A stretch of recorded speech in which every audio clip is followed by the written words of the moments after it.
Good evening, everyone. Today is my 38th day of improving my communication skills. Subong is a very big day kay tada! As what I have planned kagapon kag sa nagligid nga adlaw nga gusto ko mag-try naman explore using sang or about sa hairstyle. And then, amo na ni, nagpa-color ako. Kag ang color nga ging combined dire sa akon is red with violet. Actually, dapat red velvet kid siya ang pinaka gusto-gusto ko gid. But then, amo na, ang sang time nga nagmix na kami sang color together with the person, si Arnie, nga nag-hair color sa akon, is more on red nga hair dye ang iya nabutang. But then, it turns out great. Mas do nagputi ako bangod sa ako naging buhok. Although kung sa dulom hindi siya halata, but then kung masinagan siya sang adlaw, ang hala to ba isang ila professor or ang ila course facilitator para sa sining muni nga subject bala nila about sa hairstyle color is the color pink ko no kung sinagan sang adlaw. Tapos may iban man nga naghahamban nga more on red. So amo na damo opinion. But then at the end they say nga it turned out great man. Nanamian ko sa akon nga hair color subong, as in I really like it a lot kay do nag-glow pagid ko tapat bangod sa color nga akon ging pili. Tapos ano na, the fresh na kon sa buong. Pero may problema lang ko about sa muni kay nalipat ako nga dali lang gali ko pamalason. Ay kung pamalhason ko nga daan ang syempre tina lang ni sa nga daan ang hair dye bala ga upod sa balhas.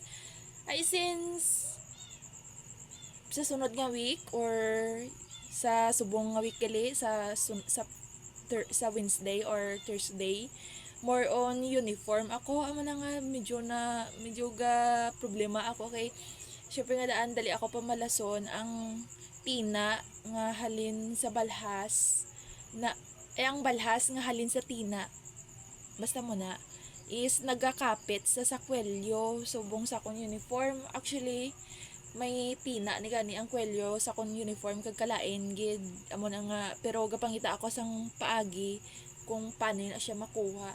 Ang ambal nila zunrokan ko lang kuno, ibabad ko lang sa zunrok, tapos brush i-brush ko maayo para makuha siya.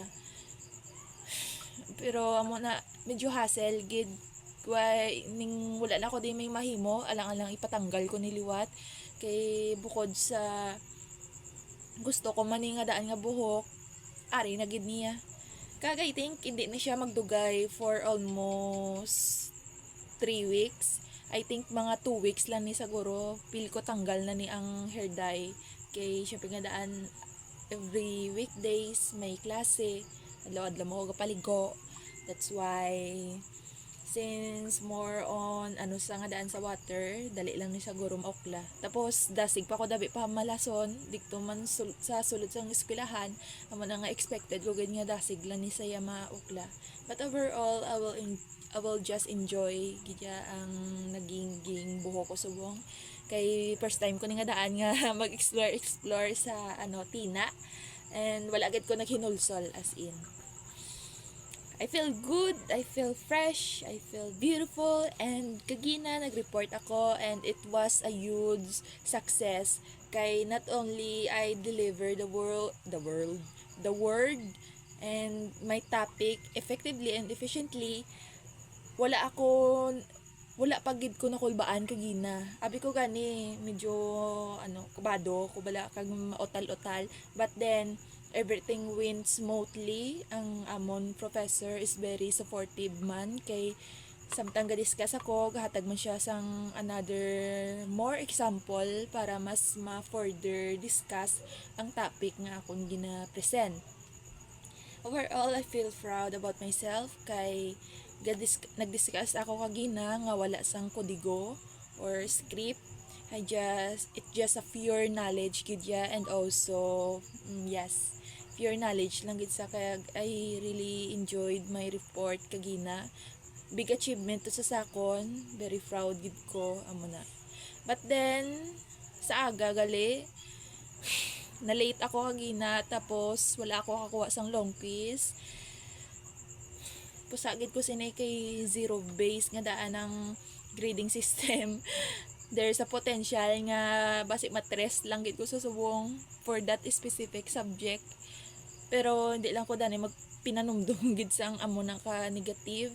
I-try ko magyapon akong best nga maging consistent gid sa pagsulod, kay hindi na ako dapat magkinulat wala sang announcement kung maklase gid man mo bala or hindi. As long as wala making announce, ma-prepare gid ko temprano, bugta ko aga, kag masulod sa eskwelahan. And then kagina nag-long quiz man kami sa elementary statistic. Actually okay na to tani. Nagets ko na ang table, kag throughout sadto sa akong pag-solve correct adto tanan. But then nabudlayan ako sa route mode, refine mode, mean kag median, kay nalipat ako sang formula.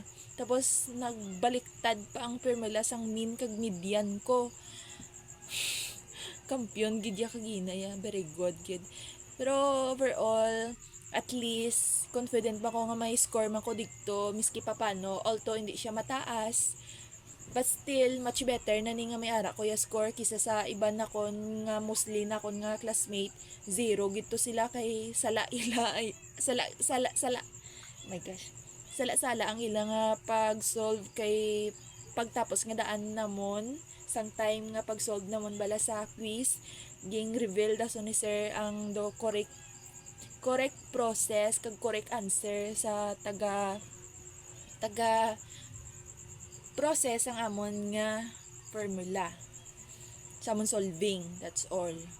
Pero overall, it's been a great day. I feel good, I feel happy. Pero there's a thing lang gid nga dapat ko ipa-remind sa akong self, since I'm notice a lot nga daw I've been more confident, overconfident gid ya, to the point nga sobrahan ako bala sa gahod, kag do may pagka self-centered or something. I don't know. Basta muna ako feel ko do may mga do nagiging insensitive ako sa pagiging maukoy. Gamo-gamo na nakon. Siyempre nga daan daw na namian naman ako magwinakal. Pero amo lang na guro ako ni pa-remind sa akong self nga please be humble, kag kontrol lagi di ang imong amo na tama-tamaan lang, balansiha ang imong pagiging active, balansiha ang imong mga ginapagawa nga opinions, everything like that, kag ibotang gid sa lugar imo ko galingon. Amo lang na ako gusto i-pa-remind subong kay kahuluya gid ya.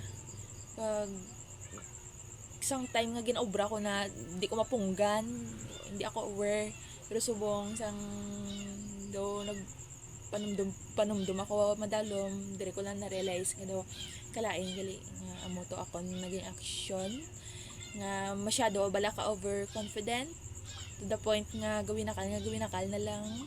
Although good thing siya, but then ang iloganit sa ila ginahambal ang sobrang nga bagay kalain. I think that's all for my personal life, and the quote of the data is balansiha ang